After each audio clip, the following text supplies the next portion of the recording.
Welcome back from that commercial break. The business edition is still moving on. My name is Pedison Mumbere. Let's discuss the national ID that we have now at the moment. It has brought very many issues in the parliament. Remember, when you're replacing your national ID, you are going to pay 200,000 each. And when there is an error that you're going to correct, you have to pay 50,000 Uganda shillings. Now, what are the parliamentarians saying? Over the weekend, there is a parliamentary forum on social protection, which discussed these fees. And they're like, government has to scrap off all, whether it is 50,000 or 200,000 for replacing that. That's a new proposal. The 200,000 is a new proposal. If at all we were replacing your national ID. And the members of parliament are saying this money should be scrapped off and should be free of charge. Let us get more from this very story. Our parliamentarian reporter was there.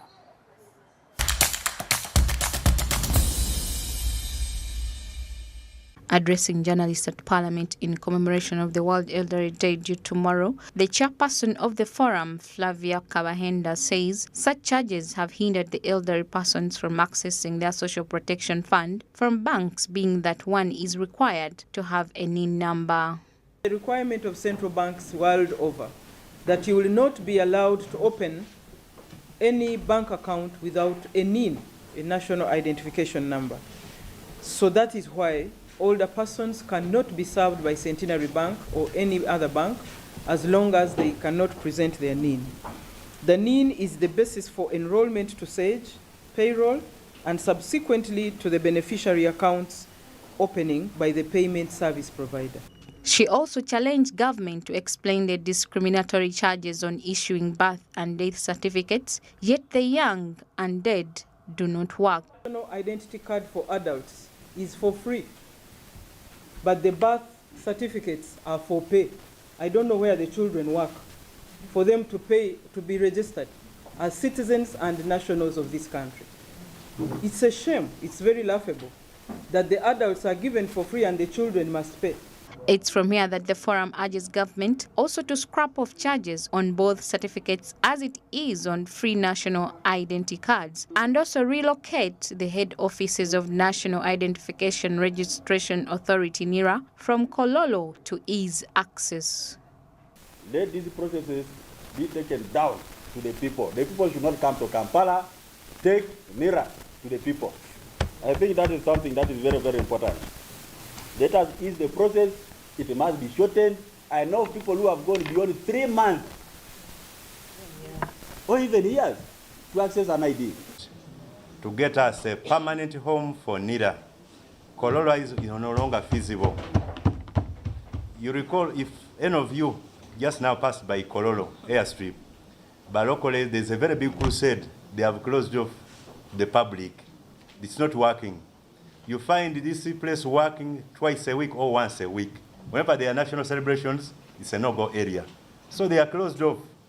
In the end, it is the local person who suffers by not accessing the services of this facility. MPs are also suggesting that the age of accessing social protection fund be reduced from 80 to 65 years of age, being that few people clock age of 80. The celebrations for tomorrow's Elderly Day will be celebrated in Nebi district under the theme Resilience of Older Persons to Cope in the Challenging World. And the guest of honor will be His Excellency Yoweri Kaguta Museveni.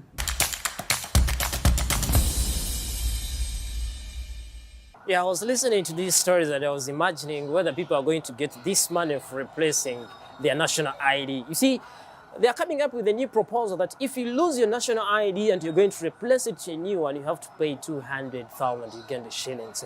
I'm just imagining whether Ugandans at the grassroots are going to get that money. It's about prayers. Let us wait and see. However, the members of parliament are saying no more to this money. We can't scrap it off and the thing becomes free of charge.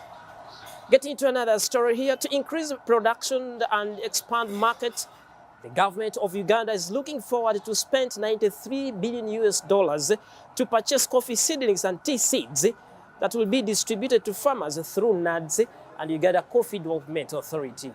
This story was done during the weekend And let us have more from this story.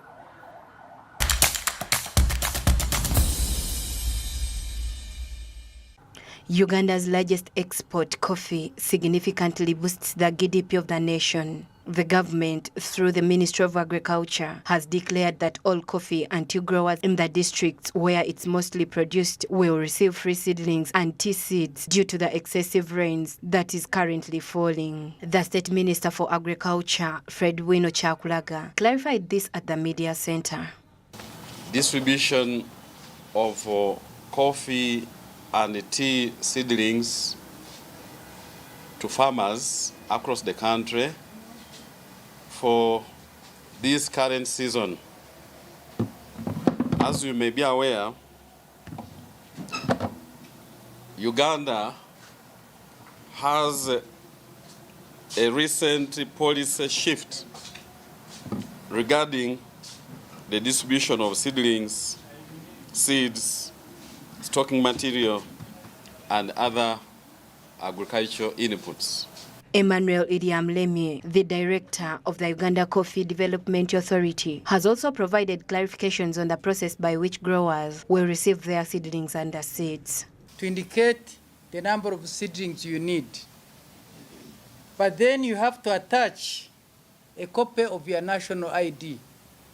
These days, there are many smartphones in the villages, so this should not be a problem. You also indicate a photo of the dark holes, because we want farmers who can demonstrate that they are actually prepared. The executive director of NADS, Dr. Samuel Mugasi, stated that there has been a rise in tea output over the previous 10 years, which gives people in Uganda more reasons to anticipate that agriculture will lead to improved conditions and high production. Uganda has increased from 5 million metric tons up to around 80 million metric tons. So this is a great achievement by this government and by the Ministry of Agriculture. And because of this increase in production, the number of factories has increased from 14 to now 24 tea factories across the country. Although Uganda leads Africa in coffee exports, much of it is grain. About 6 million bags are exported, and there are at least 1.7 million people in Uganda that cultivate coffee on plots that are less than an acre in size.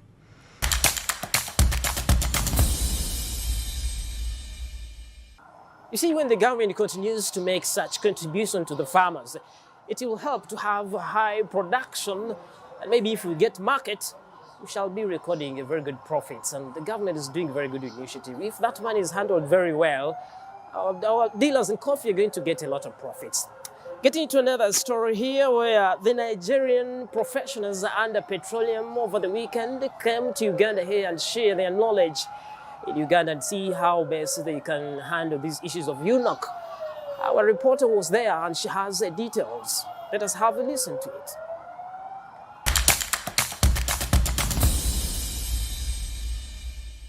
A unique body created by the Ugandan government. And we like the way, for us in Nigeria and as pattern, the way they are going about well-articulated a program for the future, such that, and they are very emphatic about the first oil by 2025. And I know from what the assurances we have had, that is something they will achieve.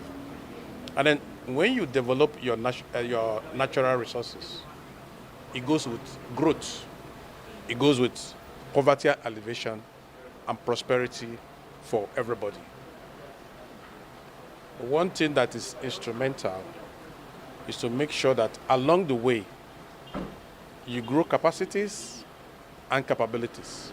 The chairman commended the idea of establishing a fund to oversee the wealth of Ugandan suppliers. A deliberate effort, which is still operational, for the National Content Development Fund.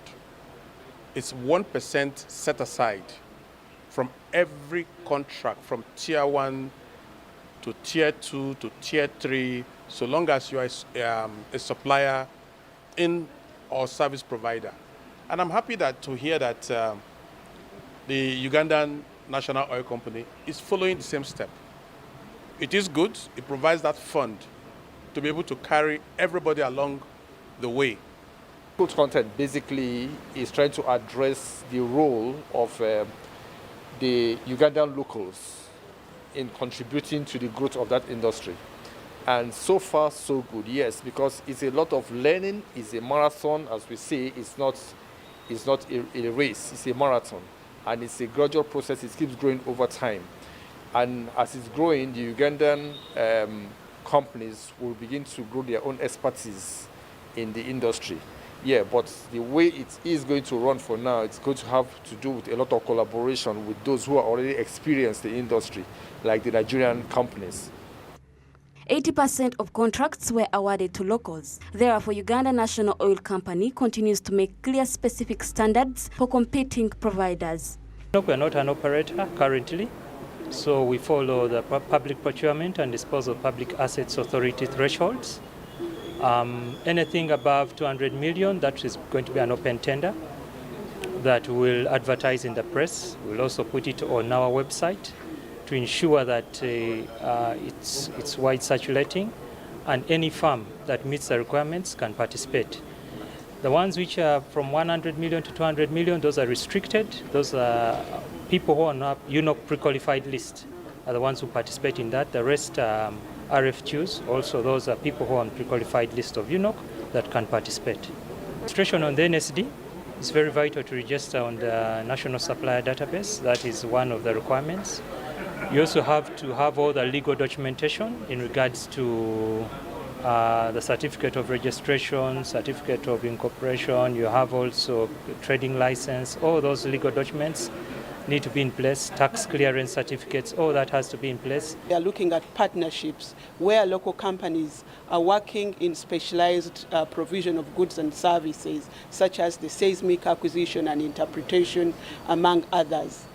But that said and done, there are challenges that local companies are facing. And one of them is availability of financing. The oil and gas sector is heavily capital intensive. Profitability and expansion will be essential for the Uganda National Oil Company to succeed in the oil and gas services, since the ultimate goal of the Ugandan national business is to maximize the value of shareholders and assure value production from investments.